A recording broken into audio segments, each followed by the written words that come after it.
Here's the latest edition.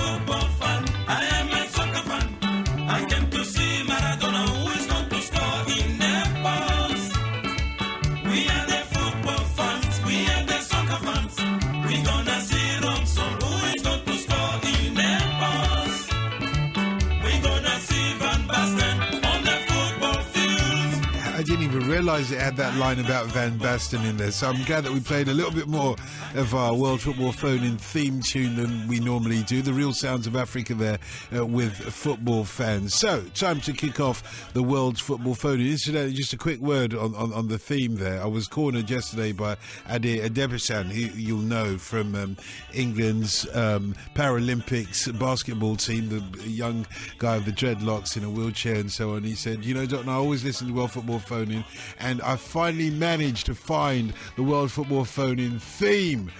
Original, yeah, that's it. Anyway, so we've got North America and South America. We're talking world football now. North America, South America. Tim Vickery is in Rio to take your questions and comments on football from South America, and any questions on footballers from over there playing in our leagues also. The Big Wheel is in Pizza Park in Dallas on American Independence Day, 4th of July.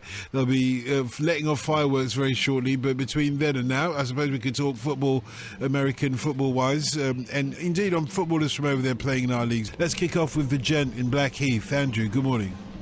Morning, Dalton. Good morning. Is Sean back with us? Yeah, Sean's in Hi, Pizza Sean. Park. Hiya. He's having a Hawaii in Pizza Park. Sorry. Yeah, I've missed you, Sean. Thank you. You know, It's I've Pizza missed Hut you. Park, is it? Have I missed out the hut? Oh, thanks. And Tim, now listen, before I ask, I've got a question about a couple of South Americans for Tim, but before I do, some great news for all the growing band of supporters of that little Brazilian outpost in London SE7. If you remember last week, I had to take our esteemed presenter to task for being a bit of a big girl's blouse for reading Jane Austen's romantic novels. Well, on the book phone in last Sunday, there was a big retraction and recantation, and he said he will know that the romantic novels are from his distant past when he was a mixed-up youth, and he's now become a macho man and a real hard man supporter of Charlton. So well done, Dotton. You're welcome. Now, Tim, three South American players, if I may. First of all, Jonas Gutierrez, an Argentinian winger who's gone from Real Mallorca to Newcastle. Is he going to make it here? The second one, don't know if he's actually gone, he's about to go to Liverpool, Diego Cavalieri of Palmeiras. But the third one, we've spoken about him before, Pablo Aimar. Everton are interested. Now, whenever I've watched Aimar play in the last few years, he's a brilliant, scintillating little player, full of skill, and doing great things for Valencia and for Argentina. And suddenly sort of disappeared from the scene. He went to Saragossa. They've now been relegated. And I've never seen him play a bad game. Why is Argentina forgotten about him? And he's ended up in a team that was relegated, please, Tim. Well, I think he's had injury problems. He's very slight build, Aimar. I share your view of him. He's a wonderful little player to watch. And the man who discovered him was the former Argentina coach, Jose Peckerman. And he saw him in a youth game, and he said, look, the kid just moves like a gazelle. And he's wonderful to watch with those sparkling little runs. And it's a shame that just at the time, late 20s, when you would think he would have all the gifts, he would be really flowering, his career seems to have ground to a halt with injury problems and a move to Zaragoza and a coach who I think misused him, perhaps played him on one side of the field where, he's a player I think you need to roam free, just behind the central strikers to make those lovely jinking little runs that he does. As a fan of his, I hope that he's still got plenty left. And he clearly does need a move, and wherever he goes, whether it's the Premiership or anything else, I hope that there's still plenty to come from him, because on form he's a gorgeous player to watch. Do you think the other he'll make it in a Premiership? Well, I'm a little bit sceptical because of his last 2 years of injury problems and so on. And he is very, very slight physically, so the extra pace of the football and all the rest of it, if he's not 100% physically, I fear for him. If he can get back to being 100% physically, then he has every chance. So I think perhaps the answer with that is as much with the doctors as with anyone else. The two players you mentioned, Gutierrez, Jonas Gutierrez, is I think 25 today, so happy birthday to him. He's not really a tricky winger. What he is, he's a big, strong lad who has terrific lung power. He was perhaps the main reason for the recent Brazil-Argentina game end up in something of a 0-0 stalemate, because recently Brazil have done Argentina attacking down the Brazil right, the Argentina left. They've got at Gabriel Heinz time and time again, and this was the door that Gutierrez shut. He was introduced to the team. He was brought into the team specifically for that game to take a hold on Brazil's right back, Maicon, and just run up and down the field with him. And that he did very, very well. He's a tall, leggy player, long striding, and for that reason he's never going to beat three, like a tricky winger. He's never going to beat three players in 5 meters. Because, his stride is so long. So Newcastle haven't got a star here, but they've got a good team player who can do a solid job for the side. Terrific lung power. He's one of those players, actually, who's done better in European football than in South American football. He played for Vélez Sarsfield in Argentina. I only remember him scoring a single goal for them, and he's done well in 3 good seasons with Mallorca. He's done well. So I think the extra physical dynamism of European football seems to appeal to him.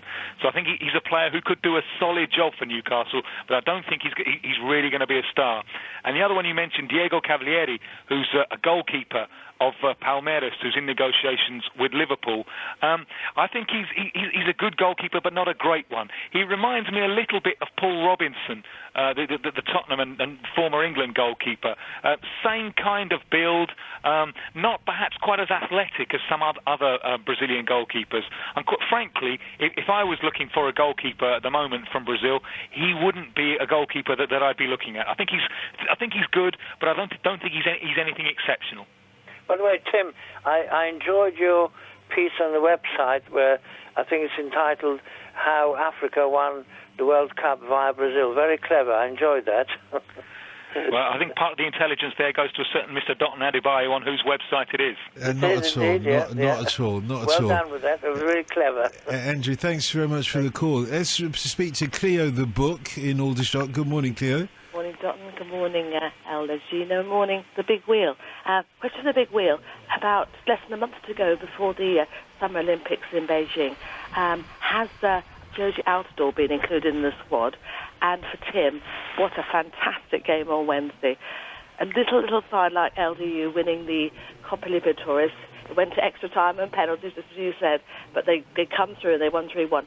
Also, Thiago Neves, the player from Fluminense, why has he not been snapped up by a European club? Because Rome, I believe, are interested in him. Let's try Sean the Big Wheel first. Josie Altidore, is he going to be included in the American Olympic team? Cleo, thank you for your question. It's always wonderful to hear from you. The squad is going to be announced within the next couple of weeks by the U.S. Under-23 manager, the former Poland international, Peter Nowak. I think it's very, very likely. I would say it's probably a 90-95% chance Josie Altidore would be put in that squad. Again, at the Olympic level, it's under 23. You're allowed 3 overage exemptions. Altidore is only 20. I'm hearing some negative things on Josie Altidore I didn't hear a year ago, and that's ironic because, of course, he's made the move now to Villarreal. He'll be playing in the Spanish First Division next year, which is very, very rare for an American footballer to go and play in Spain. Some people are saying Josie Altidore maybe is not developing at the rate that they thought he would, but I don't see any way that Peter Novak can leave Josie Altidore off of the side. He is big. He is strong. He's someone that, to me, looks like he has the body. He has the mentality that he can play in the Premiership. I don't think that he's long for Villarreal. I would think maybe 18, 20, 24 months at the outset. Loaning him out to a smaller club in Spain? Well, Villarreal is really set with strikers, and I think it's a move really to test Josie Altidore to see if he can compete at the next level. And a lot of people think that La Liga in Spain is better than the Premiership. I'm not one of those people. It's a different league. It's more technical. Josie Altidore, to me, just from his style of football, his body, the way I think he's going to develop when he's 23, 24 years old, maybe more suited to Premiership football than Spanish La Liga football. It's a great opportunity, though, for Josie Altidore. You know, I've been talking about him glowingly on this program for 2 years. Interestingly enough, the footballer that I think that Josie Altidore has eclipsed, Freddie Adu. Freddie Adu is starting to feature now fairly prominently with the senior squad for the United States. It looks like Freddie Adu is probably going to be in this under-23 side as well. I'll keep everyone posted on this program, but those are two pretty big names in the Olympics for the United States if they could get Altidore and Freddie Adu on the Olympic side. And Tim, just on the question of the Copa Libertadores final. Yeah, it was two terrific games we had. LDU of Ecuador, Fluminense of Brazil, 4-2 to LDU in the first leg, and they're a goal up right at the start of the second leg. So Fluminense have to pull 3 back to get level, and the guy Cleo mentioned, Thiago Neves, he scored all 3. Left-footed attacking midfielder, banged 3 very different goals in: a long-range shot, ghosting in to score from close range, and a free kick. Why has he not gone to Europe yet? Well, a lot of clubs are looking at him. They're a little bit worried, I think, by the fact he's a bit unstable. Maybe a kind of confused life off the field, a complicated family background. You wonder about him a little bit. And then Thiago Neves was involved in what I thought was the decisive moment. We go to penalties, and this is a moment where the goalkeeper of LDU, the veteran goalkeeper, Ceballos, it's the most decisive performance by a goalkeeper in a penalty shootout I've seen since Bruce Grobbelaar. You know, remember all the way back in '84 against Roma when Grobbelaar did that little dance on the penalty on the line, and Graziani fired the penalty over the bar, and Liverpool were champions of the European Cup that year. What Ceballos did, he used all his experience. It's Fluminense's second penalty. Both sides have missed one. But if Thiago Neves can score this penalty, then we're all level with 3 penalties to go. Now, Thiago Neves has scored 3 goals already in the game, so his morale is high. As he makes his approach to take the penalty, Ceballos, the goalkeeper, walks off his line in the direction of the referee to protest at the amount of time Thiago Neves is taking to take the penalty. Thiago Neves goes through with the shot, rolls it to the keeper's left. The goal is unguarded. It doesn't stand. It has to be retaken. Now, Thiago Neves has showed his hand. He showed where he was going to place that penalty. It's a wonderful little bit of gamesmanship, deplorable if you like, but it worked from Ceballos because Thiago Neves' concentration has now gone. What do I do with the penalty? Do I do it the place where I just put the one there? The goalkeeper will be waiting for me. So what he did, he played a weak penalty straight down the goal, and Ceballos was able to swat it away. And from that moment on, I don't think there was any doubt that LDU were going to win on penalties. So it's a game that Thiago Neves will remember fondly for the hat-trick that he scored, and despairingly for the penalty that he missed. And it's a game that to the veteran goalkeeper Ceballos will remember forever, because he saved 3 penalties of the 4 that Fluminense took, and that little bit of gamesmanship against Thiago Neves, for me, that won the championship. Cleo? Oh, that's very, yes. I think Alberto Spencer is looking down at heaven and thinking how wonderful it is for a side from Ecuador to come through and win the Copa Libertadores. Sadly, he's no longer with us, but as I say, there's some fine Ecuadorian players. One in particular at PSV scored a goal against my team, Arsenal, in the Champions League. I believe the first Ecuadorian to score in the Champions League, Mendez. There's some fine players out there, and hopefully this will highlight Ecuadorian football and really put them on the map. 20 years ago, they really weren't anywhere at all.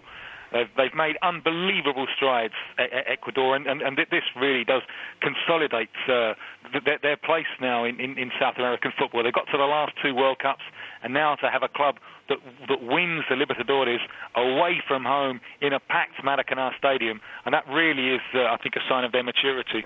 Claire, thanks very much for that. 0500 909 693 is the number to call if you'd like to join us for the World Football Phone-In this morning. Peter in Belfast asks Sean, I've got tickets for FC Dallas versus LA Galaxy in 3 weeks' time. What does Sean think of Pizza Hut Park? And does he think Ronaldinho will sign for the Galaxy? Ronaldinho is not coming to the Los Angeles Galaxy in 2008, maybe in 2014, but no, I don't think that that's going to happen. I'm in Pizza Hut Park right now. I really rate this ground. I don't know if you can hear the music behind me, but Freddie is on stage, followed by fireworks and then the Temptations. So you get a bonus on the World Football Phone-In. If you don't like what Dot and Tim and I are saying, you can just kind of tune us out and you can listen to the music. By the way, I'm dubious that the Temptations are playing Dot and Tim, because those guys would have to be like 100 years old. I think they're going to be younger than me, though, somehow miraculously when they come out. Maybe it's like generation 3.0 of the Temptations. This is really a fun ground. It's north of Dallas to come out. It's what we call a soccer-specific stadium in the United States. There are a few of these now popping up around the country. I like this ground a lot. I like Home Depot Center a lot. I like Toyota Park in Chicago. It's fun. It's a different experience. As I look now, and I was talking about this earlier on the program, they've allowed people to come onto the pitch to watch the fireworks and watch the bands on stage, which is on the north end. You see a lot of children in Major League Soccer. You see a lot of families. It's a different environment than what you're used to in English football or European football, but it's fun, and I think you really enjoy your time here.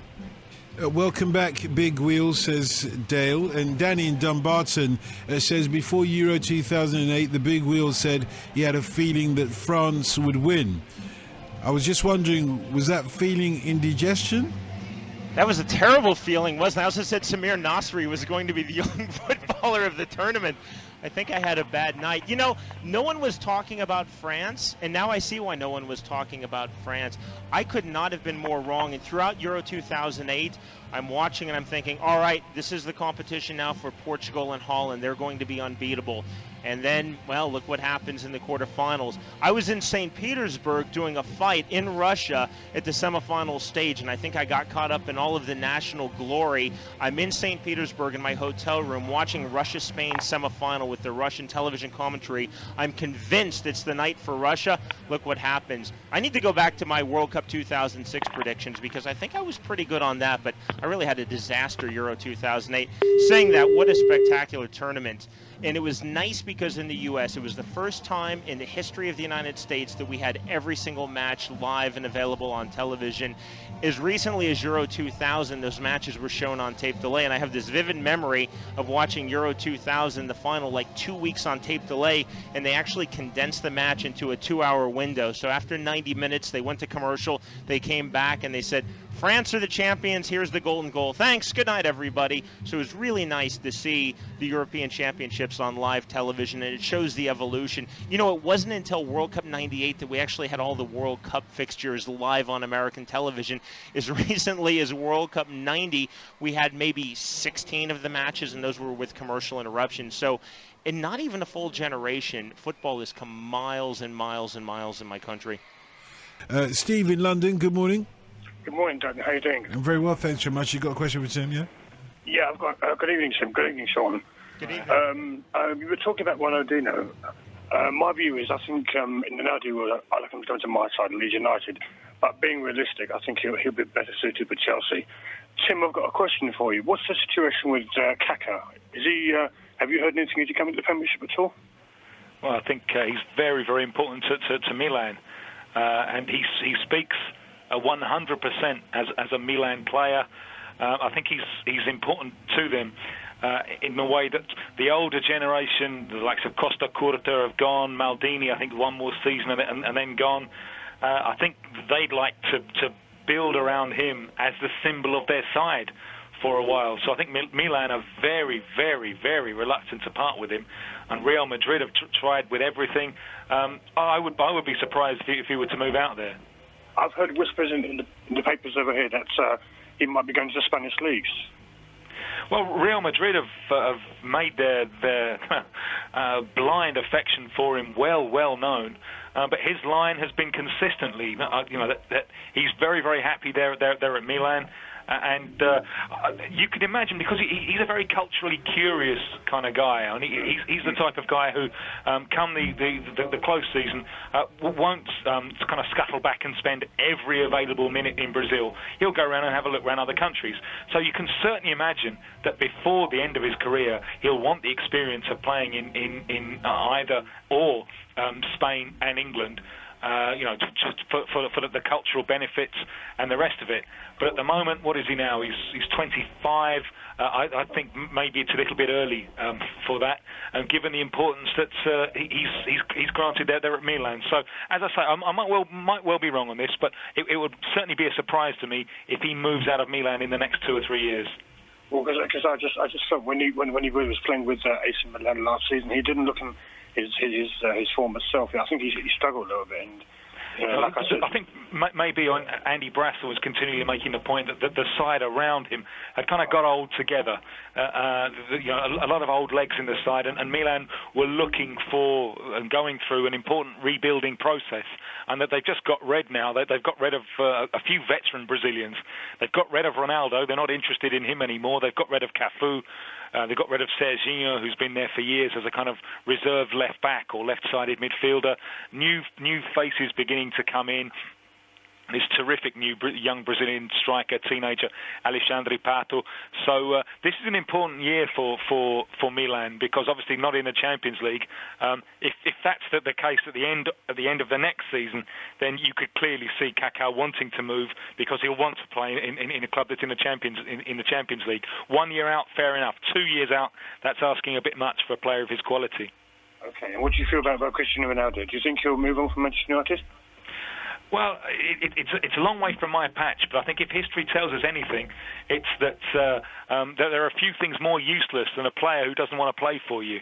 However long he's signed his contract for, if he doesn't want to play for you, well, it's better for all concerned to get rid of him and move on. It's sad for fans of the Premiership if that does happen. But on the other hand, and Alex Ferguson was saying last year that this is the best squad that he's ever worked with. So if United do lose Cristiano Ronaldo, it's a chance for the likes of Nani or the Brazilian Anderson to step up to the plate and show what they're made of. So life will go on. I also hear that there's also talk that Robinho might be joining Chelsea as well. Well, this would be, I think, Robinho, his nose is a little bit out of joint. The fact that Real Madrid obviously rate Cristiano Ronaldo much, much higher than they rate him. He'd have a Brazilian coach there at Chelsea there, Luis Felipe Scolari. He hasn't worked with him in the past, but obviously they speak the same language, and that would help. We're still waiting, I think, to know if Robinho is absolutely world-class or a little bit behind. With Brazil, he's been a little bit of a rabbit killer. He's been terrific against some of the weaker opposition, and then against the stronger teams, he hasn't quite shown so much. There was a fascinating moment, during the recent 0-0 draw with Argentina, where one of the Brazilian TV companies, rather mischievously, they had a camera following Coach Dunga and his assistant Jorginho to see what they were saying to each other during the game. And one of the comments that Dunga apparently made was, Robinho's looking scared out there. And maybe that's been the story of his Brazil career against the very top opponents. He hasn't quite been as good, he hasn't been as decisive as he has when it's against the second string. So whether it's with Real Madrid or whether it's with Chelsea, this is the question I think we really need to find out about Robinho.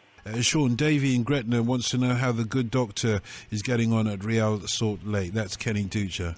Kenny Ducher is doing very well. We've had him on this program a couple of times. I had a chance to do his match on American television. I believe I was in Salt Lake City, Utah 3 weeks ago. He and Danny Dichio, late of the Premiership as well in the championship, I think are the two outstanding target strikers right now in Major League Soccer. Ducher, Dr. Goal is his nickname. He does have his medical degree. Has not scored certainly at the rate that he did at Gretna. He's still adjusting. What's difficult for Ducher is that his home ground is on an artificial surface. It's really really bouncy. It's that artificial turf pitch which produces very high bounces. But I like Duker a lot. He has been a real find for Real Salt Lake, and they're an overachieving side. People were talking about them finishing maybe 1 from the bottom, 2 from the bottom, and they have done very, very well. They're actually hovering near the top of the table in the Western Conference. I don't think they're good enough to win a championship, but Duker has been a revelation for them. He has really quietly had a nice season. So much talk, goes about David Beckham coming to this league, but it's players like Kenny Duker that start to come over to Major League Soccer that very slowly and very quietly raise it up a level. And Colin in Liverpool wants to know whether you could tell us any more about the "we agree with each other" agreement between Hicks and Gillette. Is it just a fake front? No, I don't think it's a fake front, but I know that they went out. Something is going to give on that. I go back to the fact that here in Dallas, Texas, in March of last year, I sat in the office of Tom Hicks. I've never met George Gillette. I know a lot of people who know him personally and professionally, but for 5 Live, I sat in the office of Tom Hicks, talked to him, looked in the eye. He was very candid. He was very forthright. And unlike the Glazer family, he said, look, I don't know a lot about football. I don't know anything about the history of Liverpool, but I want to get things right. He seemed like an honest man. He wasn't trying to deceive me. He wasn't trying to deceive the BBC on that. But it's clearly gone wrong. 2 months ago on a big radio station in Toronto, Canada, Gillette, and he's the owner of Montreal Canadiens. He is an American. Some people think that he's a Canadian national, but he is an American. But went on this Toronto radio station and had some really nasty things to say about Tom Hicks, calling out his partners, saying that the relationship was over. I know that those comments were widely reported on the BBC and in the British press. Something is going to give in that situation. I think it's untenable. Here's a very interesting rumor, though, independent of that. I now hear that George Gillette wants to get involved with Major League Soccer and that he's actually talking to Joey Saputo, who owns the second division club in United Soccer Leagues, which is the American-Canadian second division, about throwing in his money to Montreal Impact and trying to get them to Major League Soccer. So of the two, it looks like George Gillette has a little more of a taste for football than his partner Tom Hicks. I've got John in Holloway with us. Good morning, John. Good morning, Dutton, and tip of sombrero to the Legendinho. My question, pretty simple. We do actually hear an awful lot about transfers from South America to the Premier League.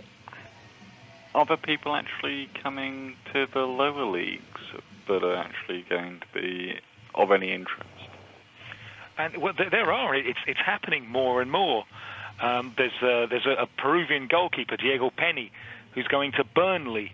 There's an Argentinian midfielder, Hugo Colasi, who's going to Barnsley. So straight away, you see football in the north of England getting more exotic. And this is the next level of the globalization of the game, if you like, where it's not only the elite clubs that are multinational, multicultural, it's also clubs further down. So fascinating. It'll be fascinating, I think, especially for Burnley fans, to see how Penny adapts. A big, strong, blonde goalkeeper, has done well in Peruvian football, has done well on occasions with the Peruvian national team. Be fascinating to see how he adapts to life with Burnley. Colasi is a midfielder who he's now mid-20s. He had a really high reputation at one time, and he was captain for a while of Argentina's under-20s. In the same team as the likes of Tevez and Mascherano, and he was captain of that particular team. Now, he's done nothing for years. It's been a case of ever-decreasing circles for him. This might be the move just to kickstart his career. But so fascinating stuff for fans in those regions. And as I say, I think that this is the next step in the globalisation of the game. But no one's going to Charlton, Ben. Not that I know of. I haven't heard, but if it does happen, I'm sure Andrew the Gent will be the first to let us know. Of course, and John, I'll make sure that I'll let you know about that as well along the way. Appreciate it. Have we got the Temptations in the background there? Is that the Temptations singing? No, Tim, this is actually Freddie, but I've been passed a note that it's the Temptations Review. Again, I was kind of wondering, how is it the Temptations? They started recording in like 1841, I think, before there was actually recording technology. It's the Temptations Review. I don't know if that's like the Elvis Experience, but I guess we're all going to listen and find out. But this is still Freddie in the background. I think this is a great marketing idea for the Valley, especially if attendance still continues to stay down a little bit in the upcoming campaign. Dalton, after a match, open the pitch, let the families come out, sit on the pitch. Don't worry about the grass. grass, tell the groundsman not to worry about it, have about 4,000 bodies and a lot of children running around the grass on the pitch, set up a band, get the Temptations review or Elvis Experience or Beatlemania, and away you go. That might sell a couple of extra tickets. Yeah, but there's one key there's one thing that you have to you have to oblige to happen. If this happens at Charlton and you get the Temptations over to play Charlton, they must sing Ball of Confusion. Look, as neither of you want to talk football this morning, let's continue on the musical theme then. Okay, I'm going to quick fire round between us. Rock with the Caveman. Who sang Rock with the Caveman? Tim? No, don't know. Can I have a clue? Come I'd on. like a clue. Oh, come on. Great. He was the English Elvis for a minute. Cliff Richards. Hang on. Who? Cliff Richard. No. Whoa. Tommy Steele. Thank you. Was I that will right? name some of the original Temptations. Go on then. Will that do you? I know. Well, some of them have gone. Melvin Franklin, David course. Ruffin, Eddie Kendricks. I think Yep. they've gone. Dennis Edwards, I think, is still around, and he might think he be is. there with them tonight. I was told that I was told that he's there. I just didn't recognize his name, but I was told that he is here with the Temptations review. But, Sean, it was a good effort with the old Cliff Richard, seeing that Yanks don't know who Cliff Richard is. You know, this But- test is culturally biased, I'll have you know. I'm from But, Kansas. but I feel I ought to sing some of Rock with the Caveman now. You know, it was terrible. But when something like this, Rock with the Caveman, ding, ding, ding. Anyway, that's enough, I think, for one night. Okay, as it was culturally biased, just in the interest of fairness, we'll have to throw one over the other side, the Yankee side. Tim, you can come in on this as well, you know. So, who sang B.I.B.K.B.I. Bo-Bo? Wow. Connie Francis. Didn't know it was a bloke.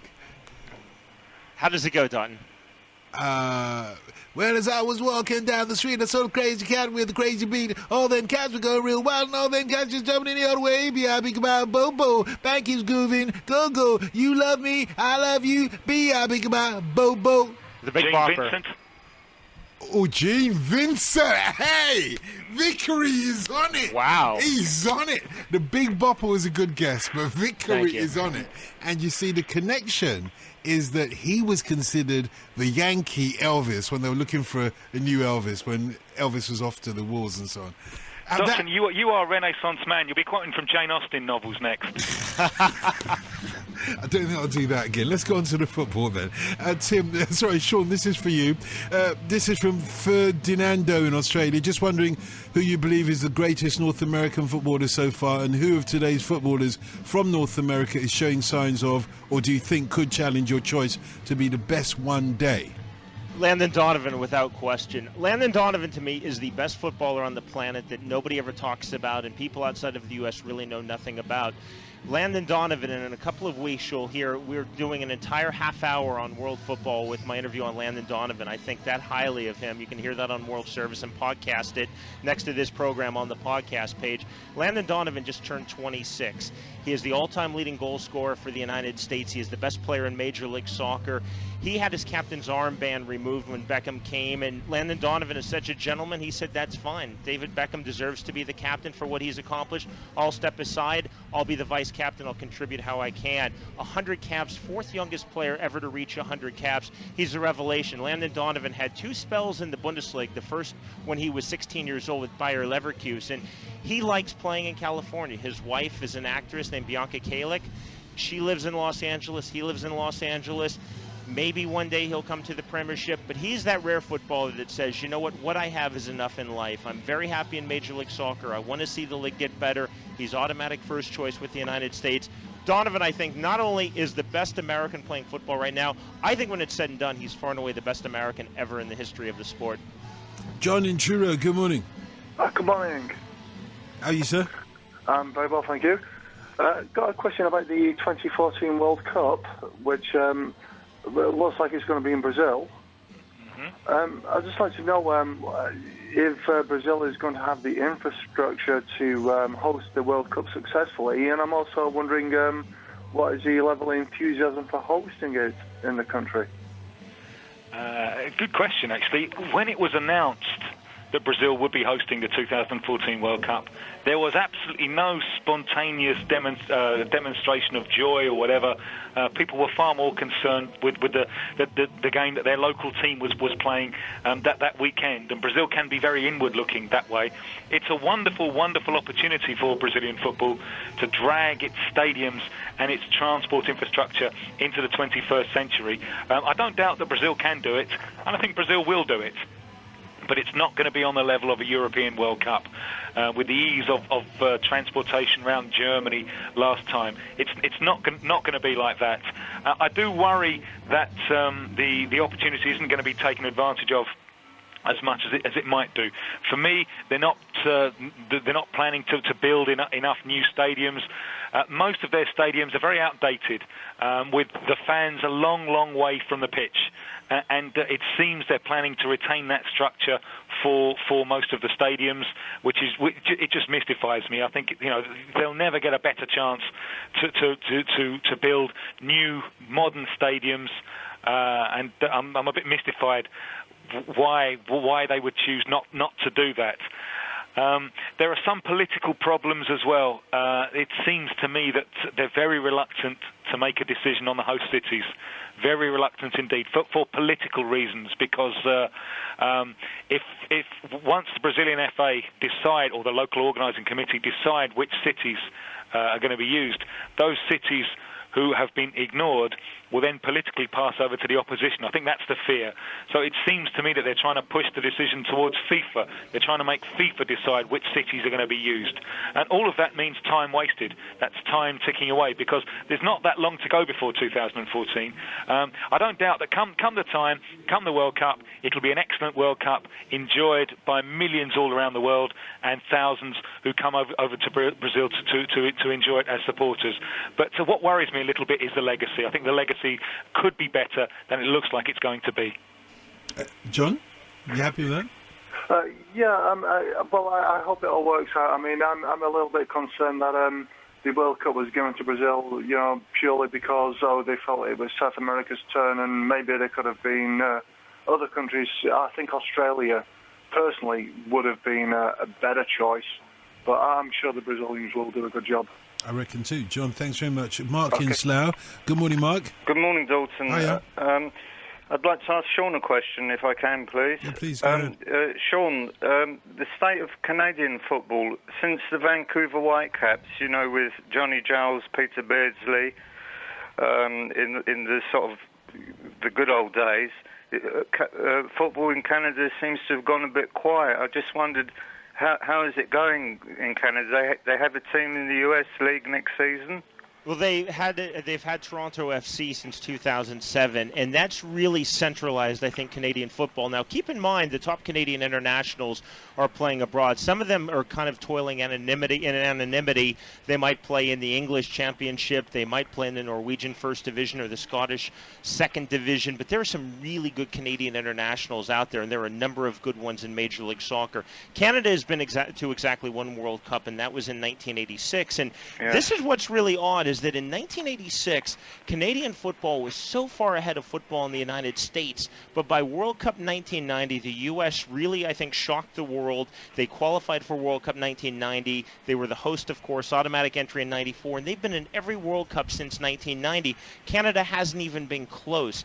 They have a new manager in Dale Mitchell who's brought a lot of fresh ideas. They're developing some good young footballers. Even though Toronto FC is not a club that has, say, 7 or 8 Canadian internationals, it's not like, say, Dynamo Kiev, where they might have 8 or 9 Ukrainian internationals. It's not that type of club.